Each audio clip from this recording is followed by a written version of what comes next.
we have just finished hearing US President Donald Trump address the World Economic Forum in the building right there in the Congress Center. And not only did he address them via video conference, he had a panel of CEOs speaking to him and basically trying to not only understand what he's thinking, but how they're going to try to influence this next chapter of the US. It was quite the spectacle. You had a Congress room, a Congress hall, which is the biggest hall in this Congress Center, packed to the rim for a speaker who's not there. I've been coming to Davos for 17 years. I've not seen anything like it. The fact that the biggest act was actually not physically here, and yet people left that Congress room buzzing, absolutely buzzing from the hall. I've got with me my colleague, Rory Reynolds, Assistant Editor-in-Chief at The National. Rory, what did you think?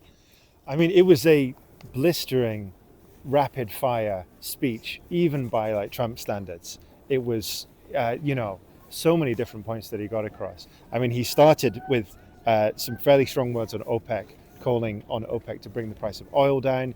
He spoke about Ukraine, but he actually struck quite a positive can-do attitude, though. And you just said a moment ago before we were on air, perhaps it is only journalists and such who are saying, oh, Donald Trump, what a nightmare.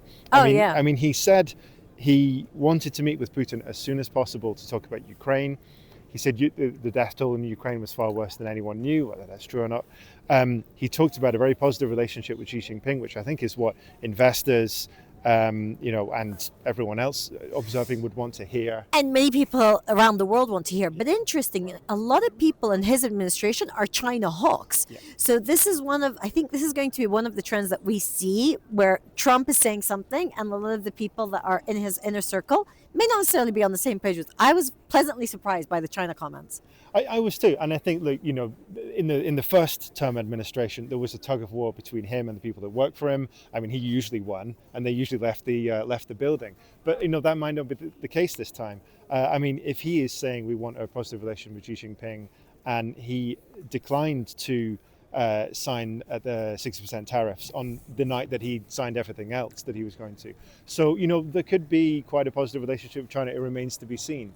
But he was, as we were talking about a moment ago, he was kind of on home turf with this audience because they are wealth managers, financiers, but also when we were speaking to people in the street after his inauguration, there was a positivity around the wealth that he could create, whether you like his comments on certain things or not, that aside. So. He said he will make America bigger, better, stronger, greater than ever before. And he's also shaking things up, which I think people wanted. Coming out of COVID, there's been an economic crisis, the Ukraine war, of course, the terrible war in Gaza, although I have to say what he said on the Middle East is yet to be completely understood. But really this idea of things need to shake up and we can actually have agency and change things. And honestly, the stark contrast to that is Europe, where you've seen a sense of the Europeans are not sure. He spoke about NATO and the fact that he wants to increase GDP spending of NATO members by 5%, which they could even get to 2%. So he's really going to go tough on his especially European allies, but poor Canada got another bashing, let's say, for Trump. But in total, this was a big event. It was interesting to see what the CEOs and those coming out of the whole saying, most of them quite upbeat and positive. And I have to say, on Ukraine, a lot of people are saying, actually, the fact that he's showing sympathy to the Ukrainians and he's saying we want Putin to make peace and it would be good for everybody. Frankly, Europe is tired from the Ukraine war. The Ukrainians and the Russians tired from the Ukraine war. So I think that's also a positive development. But all in all, I thought the speech was quite representative of Trump, but good in a positive way. I think we'll see two sorts of Trump. We'll see foreign policy Trump and we'll see domestic Trump. And I think there will be a fair bit of pain when it comes to domestic Trump. His sort of assault on both sort of wokeism, spending, and people he doesn't see eye to eye with. So we will probably see many different sides of Trump, but certainly for this crowd tonight, and in terms of wealth generation and the economy, he left the room with an incredible applause.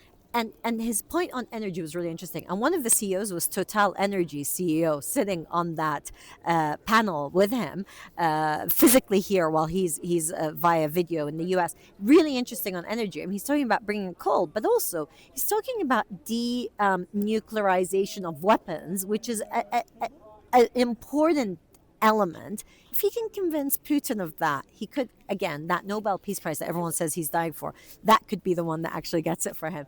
But importantly, the energy dynamic could be one that changes economically, but also raises concerns about how the climate agenda will be served at this time.